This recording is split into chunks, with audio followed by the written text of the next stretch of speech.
Engineering ప్రజారోగ్య అధికారులు తమ పరిధిలోని ప్రాంతాల్లో ప్రజలు స్థానిక సమస్యల పరిష్కారానికి చర్యలు తీసుకోవాలని గుంటూరు నగర పాలక సంస్థ కమిషనర్ పుల్లి శ్రీనివాసులు ఆదేశించారు. మంగళవారం కమిషనర్ సగర కాలనీ, రామిరెడ్డి తోట, ఓల్డ్ క్లబ్ రోడ్డు తదితర ప్రాంతాల్లో పర్యటించి స్థానిక ప్రజాప్రతినిధులు ప్రజలను సమస్యలపై వివరాలను అడిగి తెలుసుకుని సంబంధిత అధికారులకు ఆదేశాలు జారీ చేశారు. ఈ సందర్భంగా కమిషనర్ మాట్లాడుతూ సగర కాలనీలో పలు వీధులను పరిశీలించి స్థానికులను సమస్యల గురించి అడిగి తెలుసుకుని వర్షాలకు నీరు నిల్వకుండా ఇంజనీరింగ్ అధికారులు ప్రతిపాదనలు సిద్ధం చేయాలని అన్నారు. సదరు ప్రాంతంలో మెయిన్ రోడ్డుకి చాలా లోతట్టుగా ఉన్నందున లెవెల్స్ సేకరించాలని అన్నారు. అనంతరం రామిరెడ్డి తోట మొదటి లైన్ను పరిశీలించి వర్షం వలన డ్రైన్లోకి వెళ్లాల్సిన నీరు వెళ్లకుండా రోడ్ల మీదికి రావడం, బురద ఉండడం గమనించి సంబంధిత ప్రజారోగ్య, ఇంజనీరింగ్ అధికారులపై ఆగ్రహం వ్యక్తం చేశారు. రోడ్ల మీద ఉన్న బురదను దగ్గరగా ఉండి కార్మికులతో శుభ్రం చేయించారు.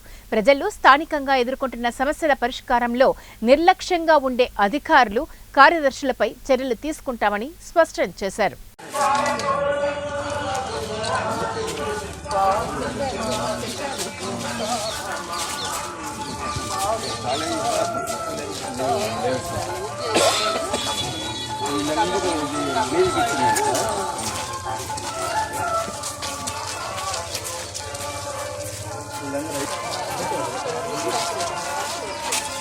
వర్షం నీళ్ళన్నీ అక్కడ ఆ కాలం మొత్తం డౌన్ కొంచెం ఈ గోడ ఉంది కదా సార్, ఆ గోడ నుంచి లోపలికి కాలం మొత్తం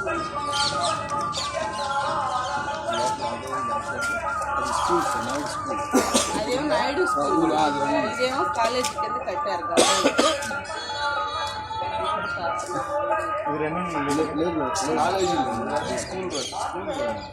school running sir, college running main road.